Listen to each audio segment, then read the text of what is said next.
Hello, my friends! E aí, gente, tudo bem? No vídeo de hoje eu vou falar sobre um assunto muito legal com vocês, que é juntando a filosofia com o Evangelho de Jesus. Tá, Fabi, mas qual que é o tema? A inveja. Você tem medo da inveja? Eu acredito que a maioria da mulherada tem medo da inveja. Eu era uma mulher medrosa, eu tinha muito medo da inveja. E é por isso que eu tô fazendo esse vídeo de hoje, porque eu me curei. Jesus nos trouxe um mandamento muito bacana que vai nos ajudar a superar esse medo. Amém?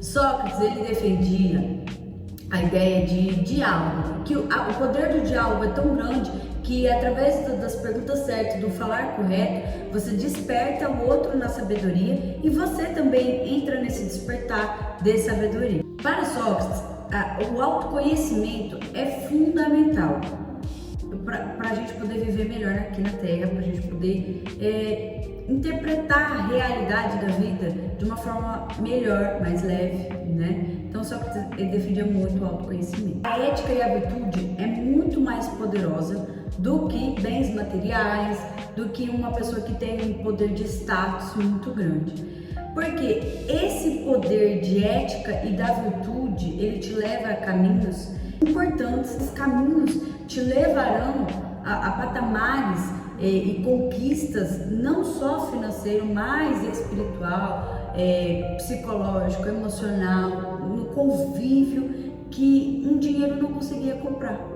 Olha só como é poderoso isso. Então, para Sócrates, a ética e a virtude é fundamental. E é a ferramenta mais poderosa que a gente vai conquistar aqui na Terra. E a razão da vida é que Sócrates acreditava que quem conhece o bem, ele vai praticar o bem. Isso é muito poderoso, hein, gente? Quem conhece o bem, pratica. Muitas mulheres acreditam que a inveja ela pode causar danos à vida de alguém. Eu penso diferente. Como eu falei pra vocês, eu era muito medrosa. Eu achava que a inveja podia destruir tudo. Qualquer coisa que eu conquistasse, eu morria de medo por causa da inveja dos outros. Até que, eu vou contar uma experiência minha, tá, gente? Até que eu comecei a ter terreiro da macumba, lá no centro da macumba. Porque o que eu pensava? Eu falava assim, bom, se eu tenho medo da inveja, então eu vou aprender a macumbar para eu conseguir me defender das invejas dos outros. Assim eu conquisto as minhas coisas e eu vou saber me defender e aí pronto, né? Eu não vou ter esse problema de inveja com ninguém, porque eu era uma pessoa muito medrosa e soberba. Até eu entender também que eu não precisava fazer nada além de servir a Deus e ter um relacionamento com o Espírito Santo. Então eu percebi que eu não precisava ficar com relacionamento e questões aí, quantidades, com espíritos, quantidades, com bando. Eu vi que não precisava daquilo. Eu só precisava de Jesus e a graça, né, me alcançou e bastava na minha. E aí eu comecei a aprender, eu aprendi sobre os guias, as entidades, comecei a aprender sobre os espíritos, aí eu comecei a aprender sobre os rituais e fui indo, gente, eu fui mergulhando para estudar sobre esse universo. Porque o pivô era o meu medo da inveja alheia dos outros na minha vida, em tudo, absolutamente tudo. O que eu pensava? Era uma neurose que eu tinha na minha cabeça, tá, gente? Eu pensava que se uma mulher gostar do meu marido, um exemplo, tá, gente? Eu tinha isso na minha cabeça desde quando eu tinha uns 10 anos de idade. Se uma mulher gostar do meu marido fazer uma macumba, vai pegar, porque eu não sei me defender. Então você vê que desde a minha infância eu não tinha uma estrutura, uma envergadura de conhecimento da Bíblia, do Evangelho de Jesus com tão profundidade para eu não ter medo disso. E eu nem, sabe, me importar com isso. Olha como que é, né? Olha onde nossos medos nos levam. Por quê? Porque a minha base cristã foi na congregação. E na congregação, na época, não tinha escola bíblica dominical, não tinha estudo do conhecimento da palavra. Tinha cultinho de jovens, mas era um culto, mas não tinha um estudo profundo da Bíblia, do conhecimento. Eu querer ir para o centro da macumba, aprender a macumbar para me defender, eu estava numa ideia muito humanista, achando que eu que tinha que fazer as coisas para me defender. Então eu que tinha que ficar fazendo esse corre. Hoje eu já vejo que eu não preciso fazer isso. Eu preciso fazer o que o Senhor me ensinou, o que o Senhor Jesus quer de mim, e Ele faz a parte da proteção, né? O Espírito Santo nos guarda, o Espírito Santo nos livra. Basta fazer o que o Senhor nos pede na Bíblia. acabou. Então essa questão de humanista, eu tenho que fazer, já não existe mais, porque eu conheço que eu sou filha e que o pai sempre cuida de mim. A segunda questão é um pouco soberba, porque para eu parar, eu fui soberba, por isso que eu falo, porque eu parava e pensava, não, eu tenho que aprender a me defender, humanista, bem ridícula, eu tenho que aprender a me defender, então eu tenho que aprender a fazer macumba para me defender da inveja dos outros, e falava, não, porque os outros vão ter inveja de mim. Então você vê que é uma autorreferência muito grande, é uma autorreferência gigantesca, tipo, nossa, como se o mundo todo estivesse olhando para você, querendo ter a sua vida, querendo ser você. Hello! A galera quer algo muito mais. Eu lembro uma época também que eu tava lá no eu tava lá no centro, e aí de repente a mãe de santo levanta lá e fala, esse tipo de serviço eu não faço, eu não destruo o casamento de ninguém. E a mulher saiu lá toda envergonhada, né? E eu falei, cara, é aqui mesmo, velho, tô no lugar certo. Só que depois que a gente tem um encontro com Jesus, né, um encontro genuíno e profundo com o Espírito Santo, a gente sabe que aquilo ali, cara, fica elas por elas, entendeu? Não, assim, desmerecendo a experiência que eu tive de ir, né, pra Umbanda, viver aquela experiência lá, mas entendendo que quando você desenvolve um relacionamento com o Espírito Santo, logo você gera uma confiança no Senhor muito grande, então você vai só para a Bíblia, você fica na Bíblia, e a Bíblia é uma palavra que se renova constantemente na nossa vida, e o Espírito Santo vai falando com a gente, então a gente começa a descansar no Senhor, a confiar no Senhor, entendeu? E beleza, até que eu tive um encontro com o Senhor Jesus, como eu disse para vocês, e tudo ficou mais fácil, tudo ficou mais leve. Quando a palavra de Jesus diz que meu fardo é leve, meu jugo é suave, de fato é, porque muitas das nossas neuroses e medo dissipam. E quando eu chego na igreja, né, quando eu tenho encontro com Jesus, as coisas começam a se transformar na minha vida, né, espiritualmente, psicologicamente, enfim, tem um ensinamento poderoso que Jesus nos trouxe, né? E esse ensinamento sendo colocado na prática dentro de um contexto, dentro de uma vivência certa, ele é poderoso, ele nos blinda, né? É um ensinamento que Jesus nos trouxe. Qual que é o ensinamento? E o ensinamento eu vos dou, amai uns aos outros assim como eu amei vocês. Eu vou colocar aí na tela para vocês verem, tá na tela. E esse ensinamento me fez ter uma clareza muito grande. O amor, ele nos blinda, né? E por ele ser tão poderoso, Jesus, ele não só curou o corpo, ele curou as feridas da alma, ele curou a mente, ele tirou o nível de paradigma pesado e trouxe uma cura em paradigmas, em mentalidade, em emoções. Por exemplo, a mulher de fluxo de sangue. Ela pensou, se eu tão somente tocar, né, em Jesus, beleza, ela fez isso. Só que Jesus, ele foi além. Jesus falou, quem me tocou? E Jesus já sabia quem tinha tocado. E aí ela falou, foi eu. Aí ele falou, a sua fé te curou, mas ele foi além dela. Eu já vi uma pregação dessa palavra, da Camila, que ela fala que ela tinha feridas emocionais e psicológicas, porque era 12 anos de fluxo. Ou seja, 12 anos discriminada, 12 anos que ela sofria, dentro daquele paradigma, daquele contexto da época. Então, assim, ela tinha feridas emocionais, ela tinha feridas psicológicas, né? Ela tinha um contexto todo. Jesus, ele foi além, deu essa cura para ela, né? Emocional e psicológica. Então, Jesus, ele não cura somente o físico, né? E aquela mulher, ela era tomada pelo medo. Por isso que ela falou, eu só vou tocar, né? Ela tinha um medo ali. Esse amor proposto por Jesus Cristo, ele não é frágil e nem sentimental. É uma virtude ativa, corajosa, né? Que exige renúncia, entrega, sacrifício, profundidade em existência. É um amor que tudo dá, tudo suporta, tudo crê. Tem uma entrega ali. E Sócrates já dizia antes, né? Que a virtude é um bem grande, que a pessoa vai levar pro resto da vida, mas vai transbordar na vida das pessoas, na sua própria vida, ao teu redor, né? Porque vai despertar a sabedoria ao redor das pessoas que estão ali com você, convivendo com você. Logo, quem possui esse amor genuíno de entrega, que eu vou dar exemplo para vocês entenderem, daqui a pouco eu chego nos exemplos, para vocês começarem a ter essa percepção de plano de fundo, né? E exerce isso, e depois logo Jesus vem dizendo sobre o amor, ele te blinda do mal que vem lá de fora. Aquilo não vai chegar até você. Ah, Fabi, mas como não vai chegar? Porque é desmerecer o Espírito Santo, é diminuir o Espírito Santo, é falar que o Espírito Santo é pequeno e o mal é maior, né? E aí as coisas que está relacionada ao inimigo das nossas almas é maior do que a santidade, o poderio do Espírito Santo de Jesus Cristo, né? Então, quando a gente reconhece quem tem mais força, quem tem mais poder, quem tem mais honra, glória, vigor, vitória, é Jesus, é o Espírito Santo. E se nós estamos sobre a asas do Altíssimo, logo a gente pode descansar, a gente pode falar, ok, tá nas suas mãos, Espírito Santo. E como eu faço isso, Fabi? Vai para a oração, né? Entra no teu quarto, vai para a oração com o Espírito Santo, vai desenvolver um relacionamento, uma intimidade com o Espírito Santo.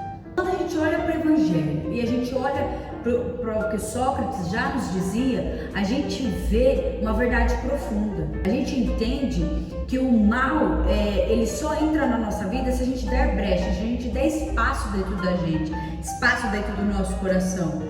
E eu vou chegar nos exemplos, calma que você vai compreender. Tem o bocadinho da filosofia, mas também tem na prática para vocês compreenderem um pouco, né? Filtrar aí e entender dentro da vida de vocês, dentro da cultura familiar de vocês, dentro da bolha perceptiva de vocês, calma. O amor, quando ele é praticado de verdade, ele fecha todas as portas. Ele fecha todas as portas. Coloca isso na sua mente. O amor praticado de verdade, ele fecha todas as portas do mal. É a mais forte armadura contra a inveja, a maldade e a injustiça.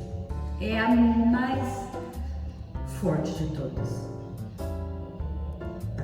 É como se a alma se tornasse invisível ao ataque do inimigo. Não porque não tem inimigo, mas porque tem excesso de luz. Então, quando você ama, você tem esse excesso de luz em Cristo. As pessoas olham para você e elas não vê você, elas vê Cristo refletindo em você. Entendeu? Ela sente a presença do Espírito Santo em você. Agora vamos entender um pouco desse amor, disso na prática. Existem várias bolhas, diversas bolhas culturais. Então pessoas são diferentes de pessoas, você precisa compreender isso. A cultura da sua família é diferente da cultura do teu vizinho, dos teus amigos, dos irmãos da igreja, cada um tem a sua. Logo, também, cada um tem sua missão, cada um tem o seu propósito. Vamos lá, só para vocês compreenderem um pouco o cenário. Agora, nesse exato momento, tem bebês que estão nascendo. Então você imagina, vários hospitais, bebês nascendo, festa e alegria para as famílias. Mas nesse exato momento tem gente morrendo. Tem famílias aí nos velórios lutado. Olha só, várias bolhas, vários contextos, vários cenários. Tem também gente que está indo agora para uma cirurgia. Tem gente que está saindo de uma cirurgia plástica, né? Fez ali os teus siliconations, seus processos dermatológicos. É outro estilo de cirurgia. Ou seja, uma pessoa que está entrando na cirurgia preocupada, aflita, todo mundo orando, é um cenário. A pessoa que está saindo de uma cirurgia do dermato, do rino, do silicone, tirando tudo das pelancas, já é outro cenário. Outras pessoas estão indo a trabalho agora, a viagens. Tem, por exemplo, a pessoa que vai lá trabalhar no corpo de bombeiro, tem a pessoa que trabalha na polícia, tem a pessoa que trabalha como advogado, juiz, promotor. Então vai imaginando, tem a galera que trabalha no comércio, tem a galera que trabalha no posto, tem a galera que trabalha no posto de saúde. Então você percebe que tem bolhas e mais bolhas e gente e mais gente, ok? Ok. Então eu vou colocar um plano de fundo básico onde tem na maioria das pessoas, né? Por que maioria? Porque vai ter a pessoa, a mulher e o homem que ainda é solteiro, então ele vai estar construindo a jornada dele de estudo e trabalho, e desenvolvendo um relacionamento com o Espírito Santo. E vai ter aquelas pessoas, homens e mulheres, casados, com família, ou casado, marido com a mulher, só que a mulher tá grávida, né? Ou adotar uma criança, acabou de chegar a criança na família. Então percebe que tem vários cenários, de várias bolhas, de vários contextos, né? Vocês capturaram, né? Pegaram o feeling do rolê, né? Então eu vou falar um plano de fundo que se encaixa para todo mundo. O primeiro, quando você casa, o amor genuíno na decisão de permanecer independente da situação. Quando você tem que cuidar de alguém muito próximo, ou do seu pai ou da sua mãe, né? Quando você tem que trabalhar e você tem que deixar teu filho na escola, tua filha na escola, e seu coração fica apertado, mas você tem que trabalhar, chega no trabalho, a entrega de exercer o trabalho é um amor contínuo. A mãe que está ali cuidando dos seus filhos, né? Não está trabalhando, o marido que está provendo, que é o papel do marido provedor. Então ela está ali cuidando da casa, cuidando dos filhos, maternando, e o jogo de hormônio no corpo dela, aquele vucu-vucu do puerpério, é um cenário, isso também é amor. Quando você estuda para chegar nos sonhos do que você quer, ou de ser juíza, médica, influenciadora, o que você quiser ser na sua vida, certo? Então ali é também um amor. O amor, gente, a galera pensa assim que o amor é só nos prazeres, o amor ele é algo só nas delícias, mas não, o amor também, ele tem o sacrifício, ele tem tipo o cansaço, a dor de cabeça, aquele que encheção de saco, o todo dia, o rotineiro, a rotina, o cotidiano, tudo isso envolve o amor, né? O básico, por exemplo, lidar com um chefe que dá trabalho, um chefe chato, lidar com pessoas que às vezes, cara, é um pé no saco, e você tem que fazer aquele jogo de cintura, porque você precisa do trabalho, tem as contas para pagar, foi difícil de você conseguir aquela vaga de trabalho, mas aquela pessoa enche o saco, você tem que lidar com ela. Isso é o amor, envolve um ato de sacrifício e de entrega e de, né, respirar fundo.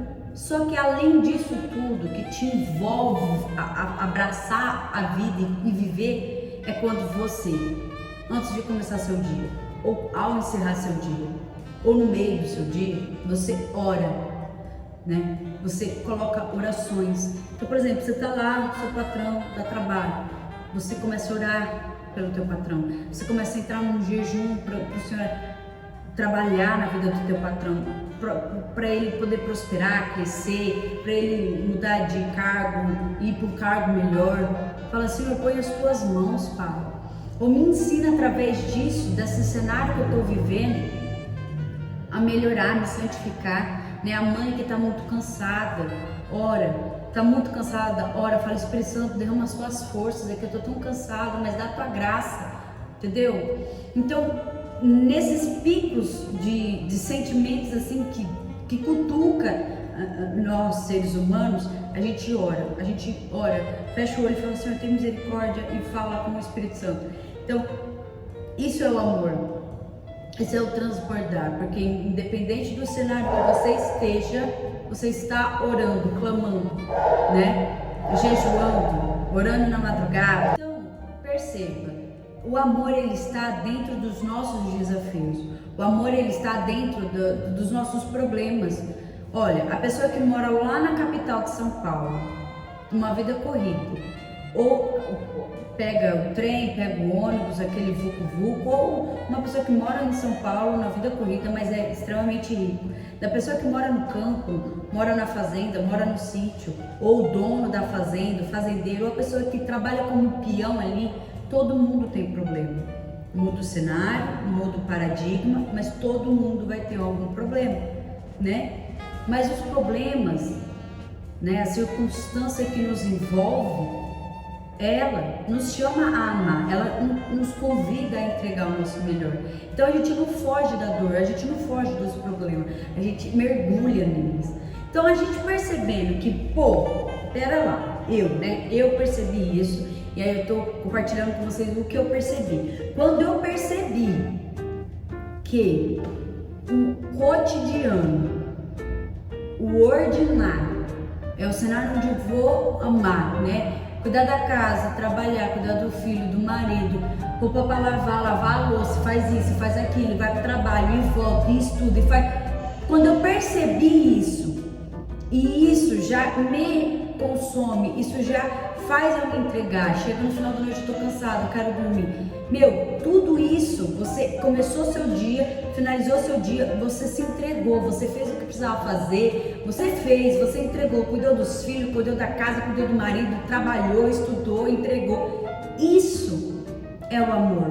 Aí você vai, ora, vai na igreja, volta, vai na oração, visita uma amiga, leva um presente. Você viveu o seu dia com entrega, com coração e alma.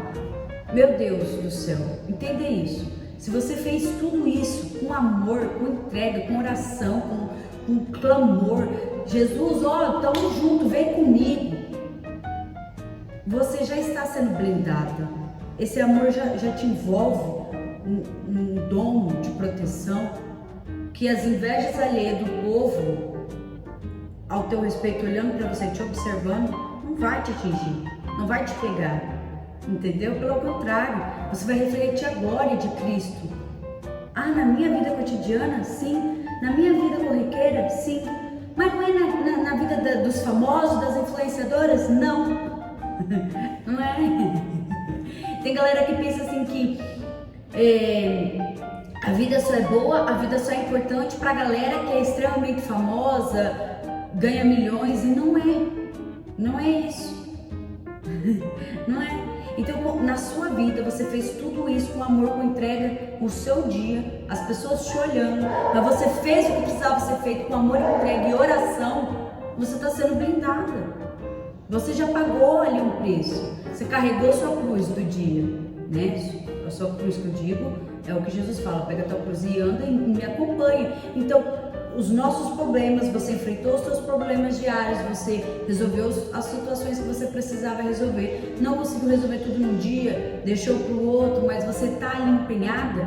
Isso é viver, carregar sua cruz como cristã, descumprir os mandamentos, pelo contrário, você está orando pelas pessoas, você está orando pelos seus problemas, você está apresentando a mão de Deus, pronto, isso é amor.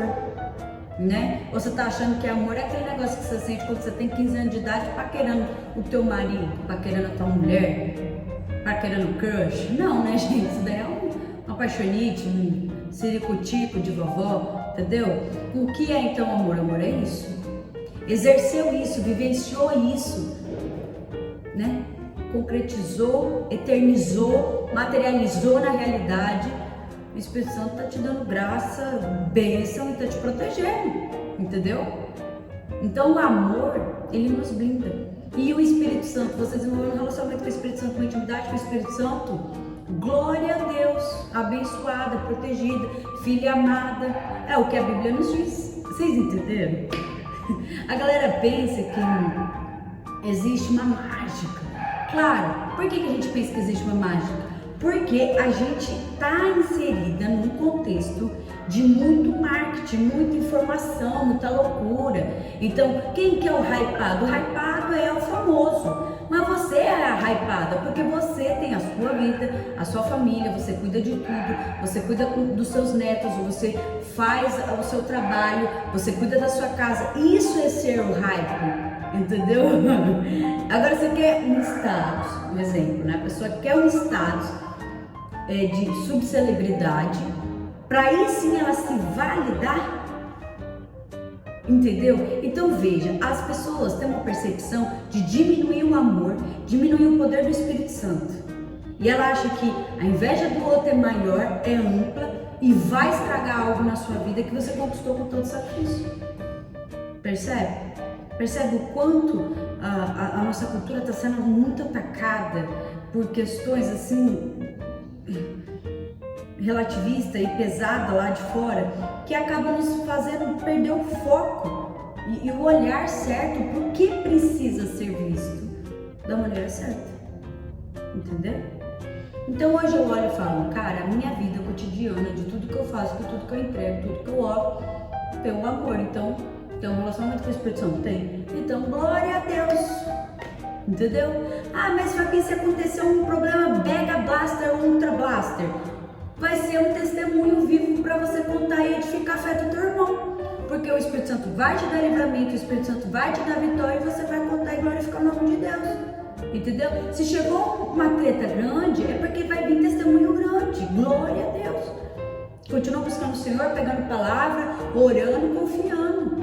Entendeu? Não é a inveja do outro. Ixi, apareceu esse problema. Não quer dizer que é a inveja do outro. Não. É que o Espírito Santo quer gerar um fruto vivo em você. João 15. Somos enxertados na vide e daremos frutos. Então, quando chegar um problemão grande, não é a inveja do outro que te atingiu. É porque o Espírito Santo está te convidando a gerar um novo testemunho. Vivo, lindo, eficaz na sua vida e para os outros, para você contar esse testemunho e falar: Jesus está aqui, ó, vivo na minha vida, na minha fé. Então você vai dar frutos, entendeu? Não é o problemão da inveja do outro, do trabalho que o outro fez para te prejudicar, não. É um testemunho que o Espírito Santo quer gerar na sua vida e quer te usar com propósito para você testemunhar, né?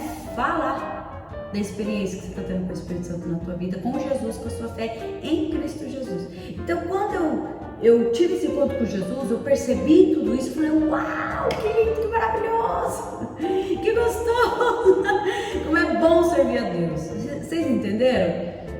É por aí que eu penso, que eu estou compartilhando com você. E se você sente à vontade, pode aderir para a tua vida. Só que lembra que eu falei para vocês na questão do cotidiano, que tem pessoas que estão te observando e justamente por esse cotidiano, dentro da bolha que você está inserido, no trabalho, com os amigos, na igreja, ali ao seu redor, essas pessoas estão te observando. Então essas pessoas, ou elas vão querer levar a vida que você leva, ou elas vão ver Cristo na sua vida e vão se inspirar em você. Eu conheço um caso muito bacana de um cara que ele tinha um amigo dele. Só que esses dois caras eram duas porra louca. Só que um deles mudou a vida, começou a congregar, ir na igreja, casou.